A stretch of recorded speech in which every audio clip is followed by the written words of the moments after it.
All right. Good morning, everyone. I see people are trickling in. We'll go ahead and get started with our webinar this morning. So good morning again, and welcome to the ILSoyAdvisor webinar, taking a look at the 2022 weather year and climate trends in Illinois, brought to you by the Illinois Soybean Checkoff. I'm Jennifer Jones, an Illinois Soybean Association research agronomist, and I'll be moderating the webinar today. I want to thank you for taking time out of your busy schedules to join us this morning. And I just have a few housekeeping items to begin with. So first, if you included your CCA number when you registered for this webinar, and if you stay with us for the entire presentation, your number will automatically be submitted for one CEU in crop management at the conclusion of the webinar. If you're listening to a recording of this webinar, you will need to go to the Certified Crop Advisor website, log into your account, and self-report for the credit. You can ask questions during the webinar by using the tools panel at the bottom of your screen, and we'll have time for Q&A at the end of the presentation. So without further delay, I'd like to introduce today's presenter, Dr. Trent Ford. Dr. Trent Ford has been the Illinois State Climatologist since 2019. A native of Roanoke, Illinois, Trent earned a bachelor's degree in geography from Illinois State University before completing his master's and PhD at Texas A&M University. Before joining the Illinois State Water Survey, he was an assistant professor in the Department of Geography and Environmental Resources at Southern Illinois University in Carbondale. In addition to his role in education and climate outreach, Trent also conducts research on the climate system and extreme climate events like drought and heat waves, monitors current conditions, and studies climate change. So with that, I will hand it over to you, Trent. Thanks so much for joining us today. Yeah, thanks, Jennifer, Brandon, everyone at Soybean Association for inviting me to come speak today. I'm going to start my timer so I don't go over time. I want to leave lots of time for questions, and I have some questions for folks on the line too that they can answer in the chat as well towards the end. So, as I mentioned, or as Jennifer mentioned, so today I'm going to talk about kind of a review of what we've seen so far for this weather year, really starting in the spring, and then especially this odd summer. And again, depending on where you're tuning in from, it could mean very different things for what you've seen, as is pretty typical across Illinois. And then I want to frame that all of what we've seen this year and kind of these longer term trends. It's just a heads up of kind of what we've seen over the last few decades as far as changing weather patterns here in Illinois, and then what we're anticipating over the next couple of decades and thinking about planning for those kinds of changes in our climate. So, so far this season, temperatures have really a tale of two seasons, and you'll see this with precipitation too in just a little bit. So these four maps are showing our monthly average temperatures as a departure from normal. So anywhere in green, it's hard to find the green, but there is a little bit there. We're seeing below average temperatures in that month. Anywhere in the orangey reds, that's where we're seeing above average temperatures. So we had that gloomy, cloudy, I want to say rainy April, although rainy may be the best way to describe it because it wasn't a tremendous amount of rain in April. It was just very consistent, persistent. So, for example, Macomb had 25 days with measurable precipitation in April. So 25 out of 30 days it rained at least a little bit. It was like Florida, except with colder temperatures. So I know there was some substantial planting delays, but fortunately following that, we did get a warm and fairly dry May, which did allow for some catch up there, get some field planting activities. It didn't turn us into a 2019, which was good. And then June really kept the furnace on. We had a couple of pretty early heat waves in June. And just kind of warm conditions throughout. That was also the time, as I'll show in a little bit, we had some pockets of pretty significant dryness begin to developing. So there was a bit of a hot and dry pattern outlook that really towards the end of June was giving me a little bit of heartburn thinking about kind of the core of the growing season. But really since that time, especially since the July 4th weekend, we haven't really experienced much in the way of very extreme heat. In July, Southern Illinois, the southern part of the state, was a bit warmer. A lot of that was on the nighttime temperatures because that area of the state has stayed humid through this whole summer, whereas here in central and in northern Illinois, we haven't seen the humidity. And then so far in August, this map on the far right is showing the gray is basically indicating we're right at normal. But one thing we've seen for at least these first 3 weeks in August is our nighttime temperatures have dropped down pretty substantially, and that's come along with a drop in humidity. So even though the first part of the growing season started pretty warm, the second half so far hasn't been too bad. So yeah, so temperatures starting warm, but the last maybe 6 weeks or so have not been too bad. We did have nighttime temperatures in the low to mid 70s in late June, early July. I'll talk about that in a little bit. I think we have seen some impact to that from that, especially for corn, maybe to a lesser extent beans, but I'll get to that here in a little bit. On the kind of Jackson Pollock painting here. This is precipitation. So month to month precipitation, again, expresses a departure from normal. So the reddish, orangish colors are drier than normal. The greens, blues are wetter than normal. I will say that my color bar up here on the right-hand side, it goes a little bit beyond this because these areas of Southeast Illinois, the Effingham to Olney area in particular, were so excessively wet in July that it goes beyond what the color bar will show. But as I mentioned, we were warm in May and June. May was a little bit drier outside of the St. Louis area, and then for Northeast Illinois. But again, that given how kind of consistently rainy and gloomy April was, it was actually a bit of a benefit to dry out some of those soils. But then for some of us, unfortunately, the dryness stuck around in June and then to a lesser extent in July. The most, I guess, the area with the most concerning level of dryness was right around here in Champaign, between May and July, and I'll show this in a little bit more detail. We ran about a 6 to 8 inch precipitation deficit over that time period. In June, Champaign proper only got about 8/10 of an inch of rain. So it was fairly dry here. It was also dry for a lot of southern Illinois. Not quite as extremely dry there, but they did rack up a little bit of a deficit in June. So June overall was actually the 20th driest on record statewide, and was a top 5 driest in a couple places like Champaign County, for example. And then all of the rain that people were wishing for came in a night in some cases, or a single day. So we had some really intense rainfall events in July and early August. Think about the incredibly intense event in St. Louis that flooded out a lot of the metro area, including some parts of the Metro East. That Effingham to Olney area really got hit in throughout much of July with extreme rainfall, but then also had a really intense 2-day event where more than 12 inches of rain dropped in that area in the beginning of August. You can see that kind of here with these green splotches. And then more recently, just the last couple of weeks, we've had really intense rainfall events in parts of Freeport, down near Marion, and I'll talk about that in a little bit. We kind of, as I mentioned, the tale of two seasons here. We turned the dial from what was pretty warm in May and June to not, I wouldn't say cold, but cooler in July and August.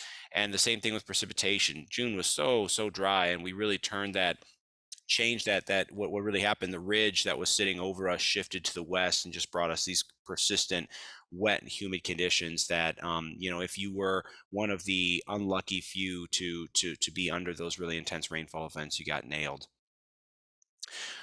So as I mentioned, while it was raining buckets in Effingham and Olney and Belleville, we stayed dry here across much of central Illinois, but particularly the Champaign area.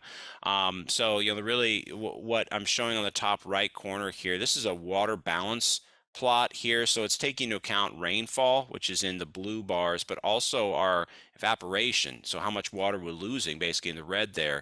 And what you can see, starting from June 1st, all the way through the first part of August, before we got that big rain event in the first week of August, we racked up a 6 to 7 inch water balance deficit here in Champaign. I was talking to Jennifer and Brandon before the webinar, and in March, I actually had standing water in our yard because our groundwater was essentially, our water table was essentially at the surface. And boy, those soil moisture reserves depleted quickly because of just a lack of rainfall in May, June, and to a lesser extent July. So we saw a top 4 to 8 inch soil was somewhat to very dry, really across that whole I-74 corridor. You can see that in the bottom right map. This is the drought monitor from this last week.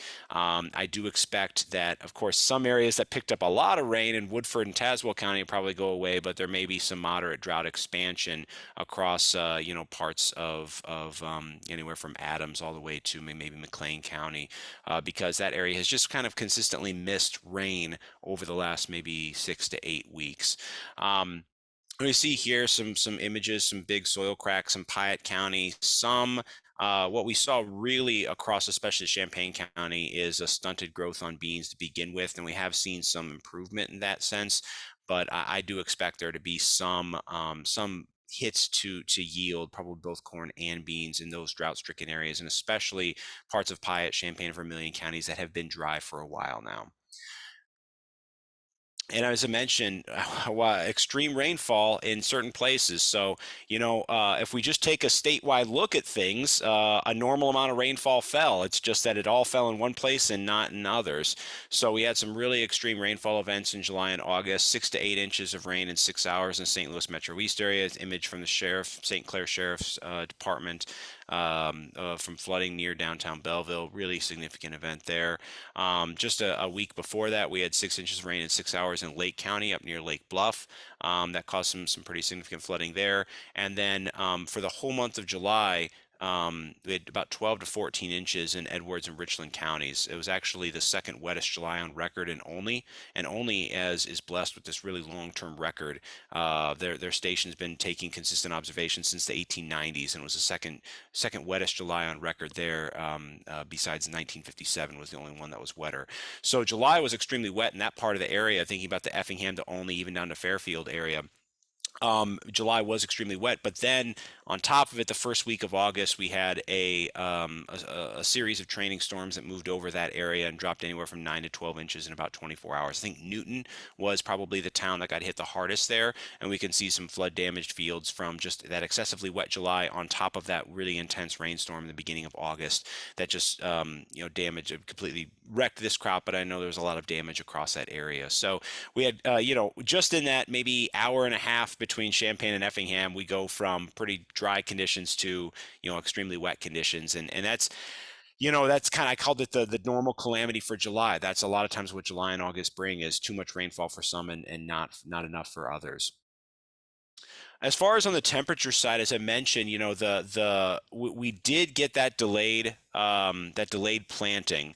So, this map on the left-hand side, this is showing our growing degree days. It's just a typical corn or soybean growing degree days, starting in May 1st, going all the way out to just a few days ago.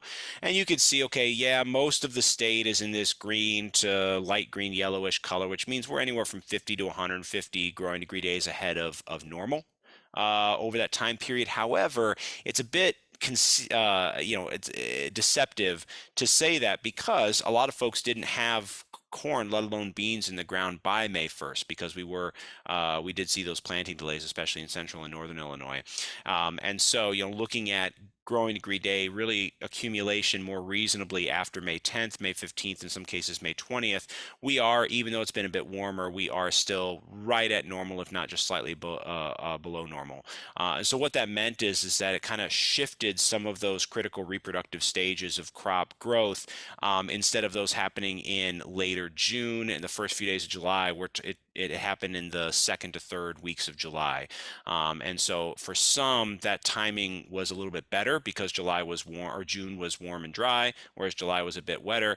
For others, it wasn't such great timing because we did have that one heat wave event in the beginning of July that timed with reproductive stages, and I think did take a little bit of impact in some places.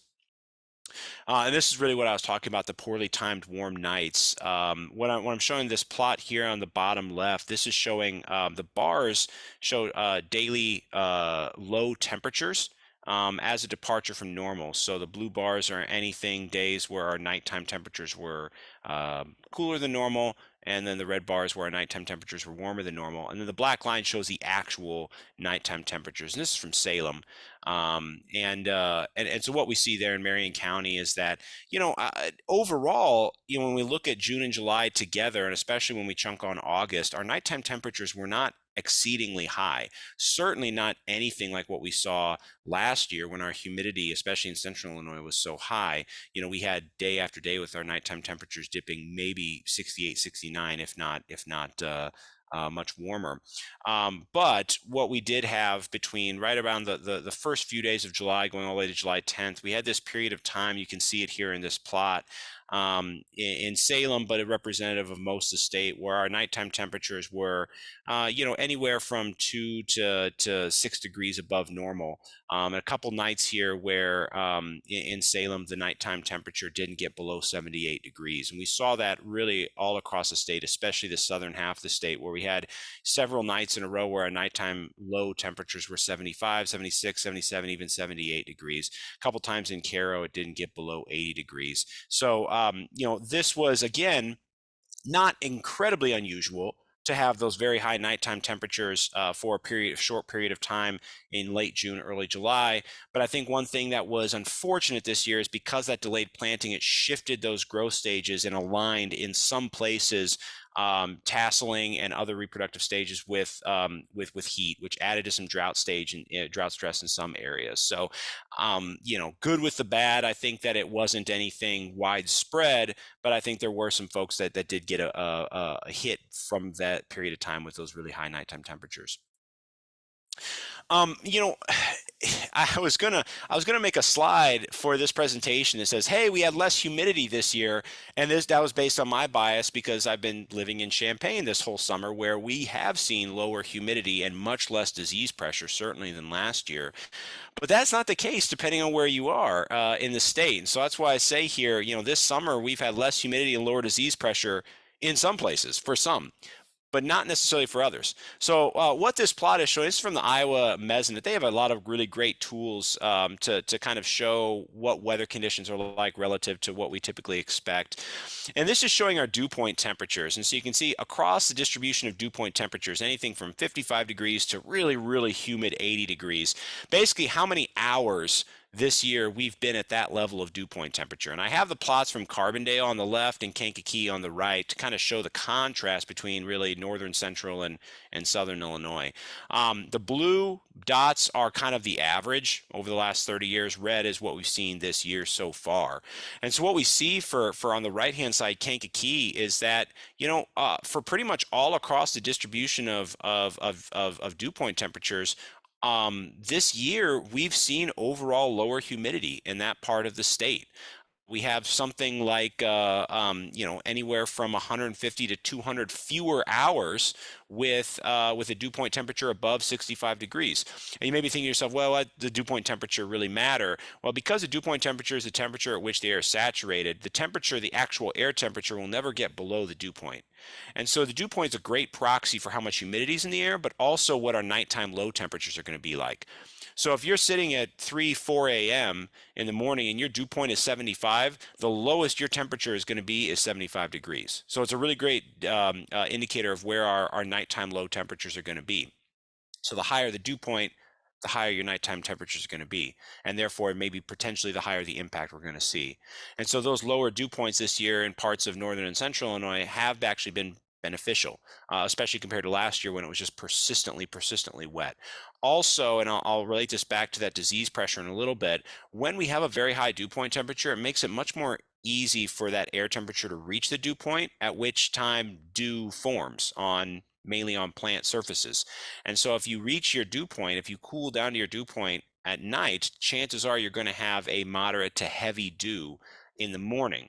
And of course, that exposure to that moisture from dew, day after day after day, every single morning, increases the chance of disease, especially fungal disease pressure. And so that's something that we've really had an absence of this year in the northern half of the state. In southern Illinois, it's a little bit different. As you can see, all across the distribution on the left-hand side here from Carbondale, all across the distribution from dew points of 50, 55 degrees, all the way to the dew points of 80 to 85 degrees, we see much higher than normal number of hours. So we've actually had a near record number of hours with our dew point over 65 degrees in Carbondale. So whereas, again, the northern, maybe 2/3 of the state has been a little bit less humid this summer. Nighttime temperatures have been near normal, if not slightly below normal. That has not been the case for southern Illinois. Really, I-70, I-64 south, they've been persistently humid. And so just hearing from extension folks, there's been a bit more disease pressure there than there has in the other parts of the state, mainly, if not partially due to the difference in humidity. Okay, so that's kind of what we've seen so far is, kind of summarize this season. It it's been different. Every season brings a different flavor. I wouldn't say it's been incredibly challenging. There have been pockets of challenges. Certainly, if you're in Champaign County, you've been dealing with drought, although I will say the crop looks pretty good given the fact that we were in such large moisture deficit. And if you're in those pockets that were really unfortunately dumped on with, 10, 12 inches of rain in a short period of time, that presents its own challenges. However, temperatures have not been exceedingly hot, especially in those critical reproductive stages of both corn and soybeans. So, in general, we certainly haven't seen the stressors that they've seen farther west, for example, in places like Kansas, Nebraska, and western Iowa. So looking ahead the next 2 weeks, we're finishing out this crop here.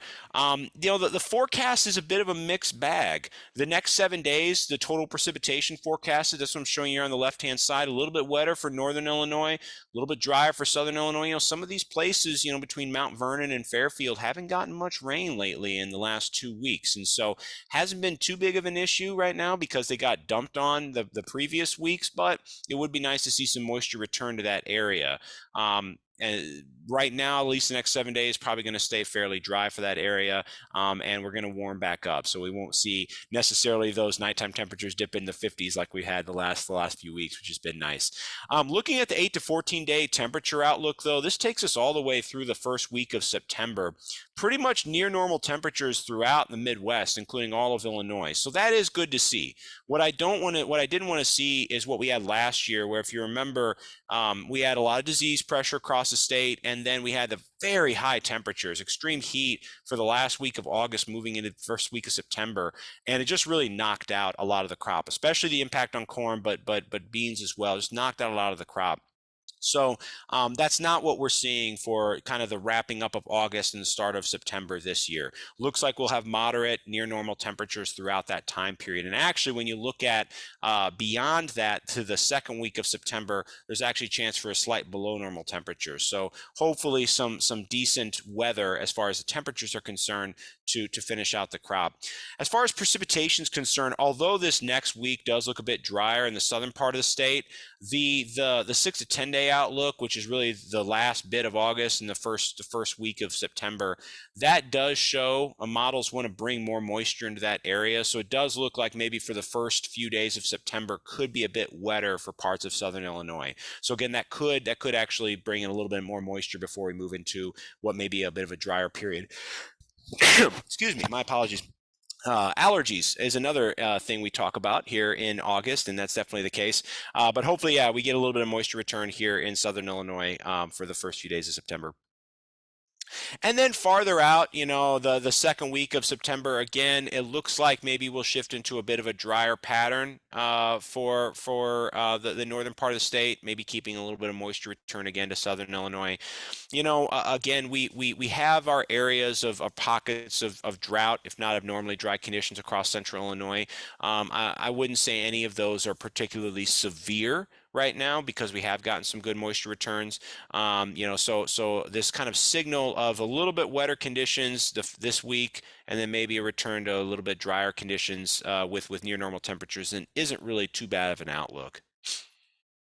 And then I have actually some good news for harvest right now. At least what I can say is what we're seeing is good news, and it's so rare that I can bring good news to the table. So I want to take advantage of this. The seasonal outlook for September, October, and November put together is showing leaning to likely drier than normal conditions for most of the state. And a lot of the models are really picking up on La Nina. So we've been in La Nina 2 consecutive years now. Now La Nina really has its impact on the cool season. So that's when we've been going into La Nina. And what the models want to do is indicated by these blue bars here is pick up on another La Nina, developing, strengthening La Nina conditions through the fall and really carrying them at least into winter, if not through winter. And so what that does is a pretty typical La Nina fall for us is generally a bit drier than normal. That's especially the case for really the Ohio Valley, so the southern and eastern maybe halves of the state. And that's really what we're seeing for most of the contiguous U.S., but here in Illinois in particular. drier than normal fall outlook. And so, with the delayed planting, even though we've caught up to a certain extent, what I really didn't want to see was, us be dry for the rest of August and September and then pick up on that rainfall in October, kind of like what we did last year. But at least for right now, what we're seeing for September and October is a bit drier than normal weather, which can be beneficial. Get in those fields and maybe hopefully have an uneventful harvest. Okay, so now I'm going to shift a little bit from my time remaining and talk about some longer term trends that we've been seeing in Illinois as they relate to agriculture in particular, and try to frame hopefully what we've seen this year in the context of those longer term trends, as in, is what we saw this year maybe some drought, some extreme rainfall, some high nighttime temperatures, depending on where you are, low or high humidity. Is that something that we expect to increase in its frequency or intensity in the next couple of decades? One of the big trends we're seeing is because we're warming, especially in the wintertime, winter's warming faster than any other season here in Illinois. We're seeing a longer growing season. So what I have is two maps here. The first on the left is the average growing season. This is just between the time between the last spring freeze, first fall freeze. And this is this average between 71 and 2000. And on the right-hand side is our new figure we have in the agronomy handbook here from the U of I. It's a 1991 to 2020 average. And what you can see here is that in some places, especially in southern Illinois, but really all across the state, the last 30 years, our average growing season length has been between 10 and 25 days longer than it was between 71 and 2000. And in southern Illinois and parts of southern Illinois, that growing season is 25 to 30 days longer. Now, you may be thinking to yourself, great, the temperatures dictate a longer growing season, but our springs have gotten so wet that we can't take advantage of it. And that is indeed the case. I'll talk about spring wetting here in a little bit, but at least from a temperature side of things, what that means is we have a little bit of a longer growing season. So if we do get those planting delays, as we did this year, or as we did in 2019, that longer growing season means that we have a higher chance of getting a later fall freeze, so we can kind of finish out that crop even if we're a little bit delayed on the progress there. Now, projections from climate models show the growing season length increasing by another 8 to 12 days by 2050. So, this is a trend that we're going to continue to see increasing those longer growing seasons. With the increase in temperatures, we're also seeing that translate to the soil. Soil temperatures have increased, especially in the fall. An interesting pattern here, we haven't seen much in the way of changes in spring soil temperatures. Part of that could be the wetting trend in the spring. Wetter springs mean wetter soils. Wetter soils tend to warm up more slowly, so that does play a role. But what I'm showing here are the trends in October and April soil temperatures, 4-inch bare soil temperatures in DeKalb going all the way back to the late 80s. And we definitely do see that trend in the October temperature. So fall soil temperatures have increased over the last 30 years. A couple things that this does. One thing, beneficial, it can extend the extension of those warm seasons. The fall reduces or can actually carry out, if we're delayed on our crop maturity, can carry that crop to maturity, maybe help with dry down stages. But what it also means is we get an extension of the warm soils in the fall that reduces the window of opportunity for fall fertilizer application. We definitely saw that in 2021 last year, where because of the early start to harvest last year, folks were wrapping up harvest by mid to late October in areas that hadn't gotten really wet, and wanting to get that fall fertilizer put down. But in some cases with the nitrogen fertilizer, we really want those soil temperatures to be below 60 degrees. And we really weren't there until early November. So there was that kind of lag period there. Because we're seeing soil temperatures increasing in the fall, it means that we have to wait that much longer before those soil temperatures are optimal to put on that nitrogen fertilizer. One thing we've seen this year that we're definitely seeing a trend in is more humidity and warmer nights in the summertime. I have the Springfield summer average dew point temperature. Remember that dew point temperature is a really good indicator of both humidity and what our nighttime temperature is going to be. You can see this is from Springfield, that consistent increase in summer average dew point temperature. Back in the 1950s and 60s, we were at a summer average dew point temperature anywhere in the low to mid 60s. Now it's more like the upper 60s to low 70s. And projections from climate models indicate that our number of warm nights this summertime are likely going to increase. And so here in central Illinois, this is just taking a temperature of our nighttime temperature not getting below 70 degrees. Now, over the last 30 years, our average has been here in central Illinois anywhere between 10 and 15 of those nights. So 10 and 15 nights in the summertime, our temperature doesn't get below 70 degrees. That's projected to increase to anywhere between 20 and 80 nights, which could mean an entire month to 2 months worth of 70 plus degree nighttime temperatures. And that's one big thing. A lot of focus is on extreme heat during the day. When it comes to human health, that can be really important, of course, for getting more days where it's 90, 95, 100 degrees Fahrenheit. But for crops, especially corn and beans, those nighttime temperatures really dictate a lot of really important stages in growth, and can be linked to yield. And so those increases in those very warm nights is a bit of a problematic trend that, again, is projected to continue into the future. And the impacts from more humidity overall, warmer nights, as I mentioned before, welcoming environment for insect, weed pests, and fungal disease especially. We saw that in 2021 when I have never seen so many planes flying to spray, just because it was so humid the whole season, especially in central Illinois, that we had a lot of disease pests, or a lot of disease pressure. And also, when we get those higher temperatures, especially with the humidity, we're just not as productive when working outside. So there's a higher risk of health impacts to outdoor workers, of course, an increase in the risk of heat exhaustion and things like that, but also impact as far as just lower productivity. I mean, we all know that we are less productive and grumpier in general where it's 90 degrees with a really high humidity than if it were 80 degrees and a lower humidity. And then another trend is something we're seeing. I'm calling it poorly timed droughts. There's a lot of speculation there that summers could be drier in Illinois in the future, and the historical trends and the models just don't bear that out. What we really see is just more variable summer precipitation. So we're still getting the same, if not a little bit more rainfall that we were 30, 50 years ago in the summertime. But instead of coming in nice, even events, it's coming in 3, 4-inch rainfall events, or if you're in Newton, 12-inch rainfall events with dry spells in between. That combined with higher summer temperatures mean more hot, dry spells. Now, not necessarily prolonged droughts like we think of in 1988, 2012, those sorts of prolonged where it just didn't rain for 3 months, or even going back farther than the 1950s when we had multi-year droughts. We don't see an increase in those type of events, more of these just shorter term, but really poorly timed droughts. And I use the 20-inch soil moisture plot here from Monmouth to give a good example of this, because what we saw as I mentioned, in Champaign, it just didn't rain much in June, in late May, or much of July. So that's a full-on drought, right? And those things there's no indication to show that is increasing. What we saw in parts of Western Illinois this year was a bit different. So soil moisture coming into June this year in Monmouth was right on track. I mean, it was, this is showing in volumetric water content in the top 20 inches. So, we're right on track with where we normally are in parts of Western Illinois. And then June was fairly dry, as I mentioned, but late June especially, we had those pretty hot temperatures combined with the dryness, and we just saw that soil moisture plummet.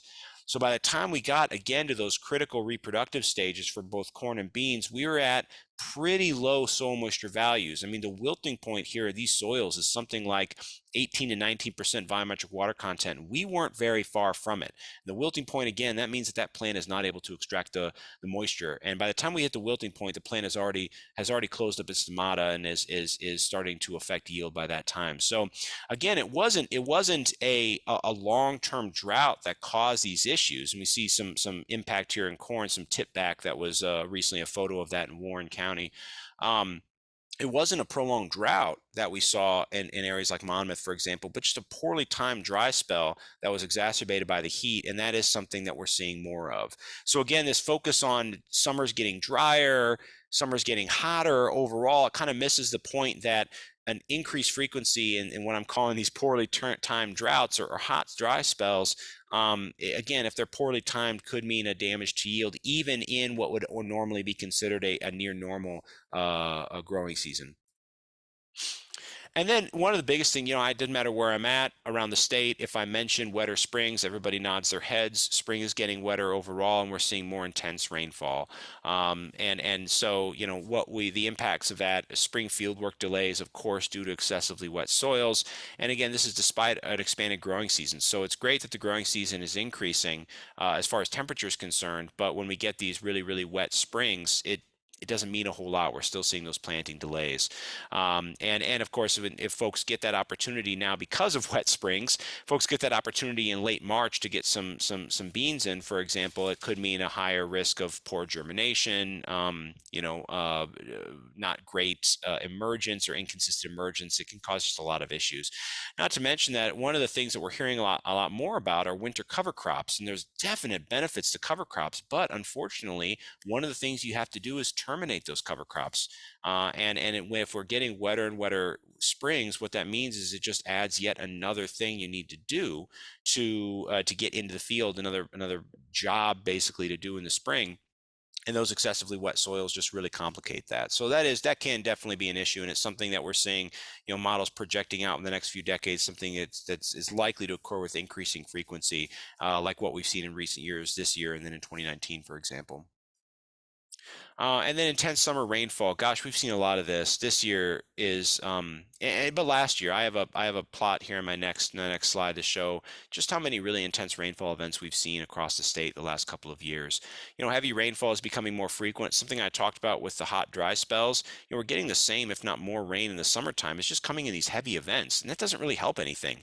If we get an inch to an inch and a half, up to maybe 2 inches of rain on a dry soil, it can maybe absorb a good amount of that. But beyond 2 inches, it's just running off, if not standing in fields and causing some significant crop damage. So when you get 6, 8, 12 inches of rain in a couple of days, it's not good. The numbers show, okay, yeah, you're well above average with precipitation, but it's not beneficial. So the impacts that come from this, I mean, crop inundation and standing water, we've seen it in different parts of the state in each of the last 4 years. Unfortunately, the Effingham to Olney area was really the big one hit this year. But we also get, those larger impacts like soil erosion. That water runs off that field. If it doesn't stay there, it's running off that field. It's taking a lot of the soil with it. It's also taking a lot of nutrients with it. And that's really an issue, economic issues, an environmental issue. Issues with soil compaction. When this happens and folks need to get into the field, we see heavy equipment on wet soils that can cause some issues with soil compaction, which has long-lasting effects. And then again, as I mentioned, delayed planting and then delayed harvest on the flip side in the fall. This just showing this. I keep track of the really, really intense rainfall events across the state, and I have this table. I've had to eliminate some that have happened earlier than June 2020 just because we've gotten so many. But just in the last couple of years, we've seen some really, really intense rainfall events. This one here, August of last year in Gibson City, was absolutely insane. More than 10 inches of rain in about 3 hours. I have the estimated return interval on that one was about 1,000 years. We really can't estimate that very well, but that was a really intense event.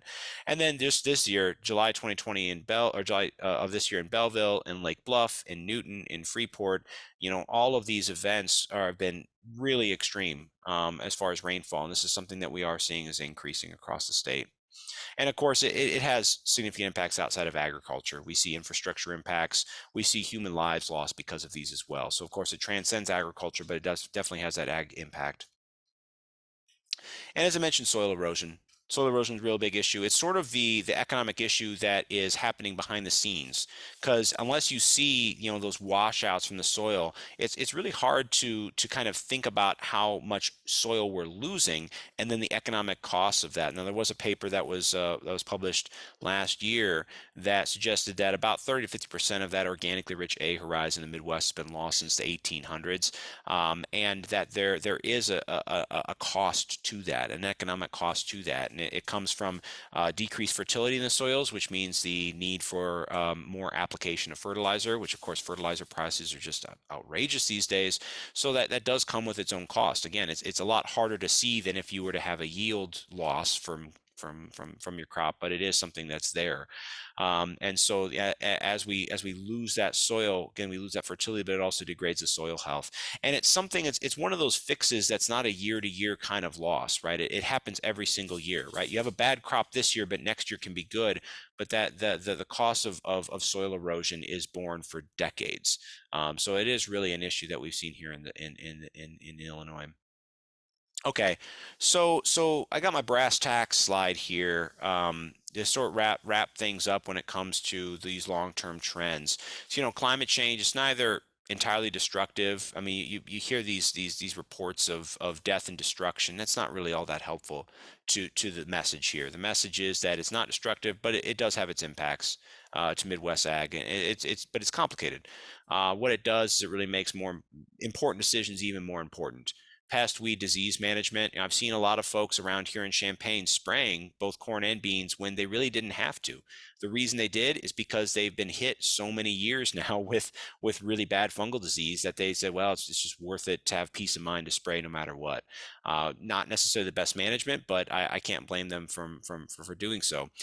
Fertilizer application and timing, when you apply that fertilizer, how much of that gets into the plant versus how much that nitrogen gets into the plant versus running through tile is really important. So it makes that decision even more important. Your crop and your grazing rotation, soil conservation practices are extremely important. These are important with or without changes in rainfall patterns, but certainly with more extreme rain, they become that much more important. And then marketing strategies.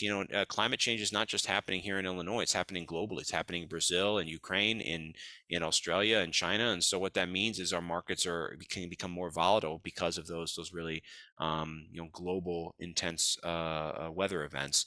So I would say just climate change is one of those things, and changing weather is just it's a management practice decision that needs to account for that, just like accounting for any other challenge like a new insect pest or something like that. So basically it's a decision that I'm making my operation more or less vulnerable or profitable in the face of extreme weather or climate. So what that means is that there are things that we can do that help in other ways. Soil conservation practices, for example, help with soil health, help with soil fertility, which then helps boost your bottom line yield there, but they also help in the face of climate change. And that's sort of what I have here as my final slide. Contact information is the bottom here, but thinking about climate resilient agriculture in the face of a growing season like what we had this year, where some people were inundated with rain, some folks had some drought issues, some folks had some heat issues. This is something that we're seeing more and more every single year. And so there are some sustainable management practices that, again, help achieve this long-term productivity and profitability with or without climate change, but certainly in the face of climate change, they make a lot more sense. And so I have those listed here. Of course, there's many, many others. But with that, I've probably gone over well over my time. So I want to leave time for questions. And again, just thank Jennifer, Brandon, other organizers for letting me come take an hour of your time today. Awesome. Thank you so much, Trent. We have had a couple questions come in, so I'll go ahead and read some of those off for you. So the first one, I think maybe comes from seeing some of those images in the news of like dust storms occurring, and not necessarily in Illinois, but in other parts of the US. So this question was, are we in another Dust Bowl era of weather? No, not really. That's a good question because the Western U.S. is in a multi-decade drought that there's actually an argument in the science of whether it's just a long drought or if it's the aridification of the West. Basically, is the West just becoming drier? I think it's probably a little bit of both. And so a lot of those dust storm haboobs, often they're called, that we see in different places in the West. Those are the result of that long-term drought, combined with issues with land management, especially of forests, where we've had fire suppression that increased the risk of wildfire. And so the wildfire burns a much larger and much deeper area that then creates a lot more issue with soil erosion. The Dust Bowl that we saw in the 30s was a long-term drought, but it was more central U.S. as opposed to necessarily Western U.S. And the reason we saw so many dust storms there is because of really poor ag land management. And we soil erosion, wind erosion was the big thing there. We've learned since then a lot, and so even with pretty significant drought in the plains this year, we haven't seen that level of dust storms. So, but certainly the drought in the West is something that is sort of like the kind of droughts we had in the central U.S. in the 30s. Okay, thank you. All right, so on the flip side, this next question is kind of asking about weather this winter. So this participant heard the other day that winter is going to hit early and hard for the upper Midwest. Will that be true for Illinois? That is a good question, and any anybody who's telling you that they can predict when winter shows up and how intense it'll be with any really level of precision, more than just saying it's going to be below or above normal temperatures, below or above normal precipitation. Is probably reading too much into those long-term models. The reason being is that, when it comes to things like the first fall freeze, those kind of things are really challenging to forecast more than maybe just a week or so out. In some cases, up to a few days. Because as we know, it can just make a matter of 1 or 2 degrees Fahrenheit to be no problem versus problem. And when it comes to snowfall and things like that, the idea of the first snow, the first real cold, those things again are really hard to forecast with much level of precision beyond just a few weeks. So when we look at the outlooks, NOAA will release its official winter outlook here in just probably a few weeks. But even that is going to give us an idea of December, January, February, what that looks like in terms of the chances of above and below normal temperatures of precipitation, not necessarily how intense winter is going to be. With that said, I will say that one of the predictors we do look at for winter in Illinois is ENSO, which, we're in La Nina. We're likely to go back into a La Nina pattern in the wintertime here. One thing that does do is it tends to make the Ohio Valley pretty wet for most of the winter. We did see that last year. And so parts of southern Illinois that have been wet this season, dry recently, but wet overall, it does make it more likely that they see a bit of a wetter wintertime. So that is one thing, but again, that tends to be, there's a lot of variability to that. So even though there's a tendency for that, I wouldn't say that I have a lot of confidence that necessarily is going to happen. So not a whole lot of confidence yet to say what winter is going to look like. Okay, we'll just have to wait and see, I guess. That's right. I will put in a plug to say that I hope that it is really intense and we get tons and tons of snow. I tend to be a winter lover, so. We haven't had a white Christmas for a while, at least down Oh in the my southern goodness, parts. no. So. Yes. Yeah. All right. We got one more question here. So you talked about the poorly timed droughts. Do you see any benefit from irrigation in Illinois, like implementing irrigation? And could Illinois even support like a big increase in irrigation in the state? That's a good question. Irrigation is tough because in these situations, unlike farther west where they have to use irrigation every single year for a prolonged period of time because their climate doesn't support enough rainfall for rain-fed corn or soybeans. In Illinois, we typically do have enough rain. It's just a matter of when we have a year that we just don't have quite enough like we've had this year. So I would say that irrigation would probably help in years like what we've had this year in certain places in the state. Whether or not it would make economic sense to invest in something like large scale irrigation for that you're only going to have to turn on for a couple days a year that's something that you probably have to crunch the numbers for. As far as supporting the irrigation is concerned, there is a concern about groundwater resources when it comes to irrigation. And so, if we were to see mass kind of shift towards irrigated agriculture in Illinois, we probably that would need to be factored in when we're thinking about long-term sustainability of our water resources.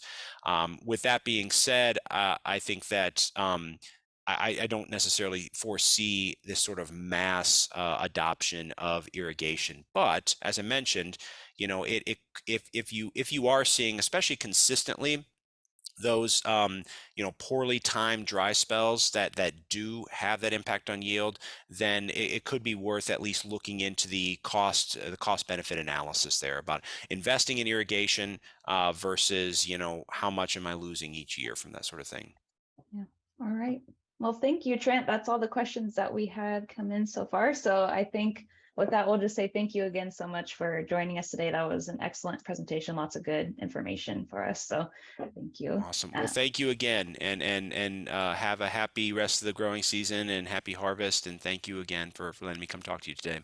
Awesome. Thanks. So thank you everyone for joining us today. That concludes the webinar on taking a look at the 2022 weather year and climate trends in Illinois. So please take a few minutes after the webinar to answer our post-event survey. You can view the recording of this presentation as well on the checkoff funded website, ILSoyAdvisor.com, and that's ILSoyAdvisor.com. Thank you so much for attending, everyone, and have a great rest of your day.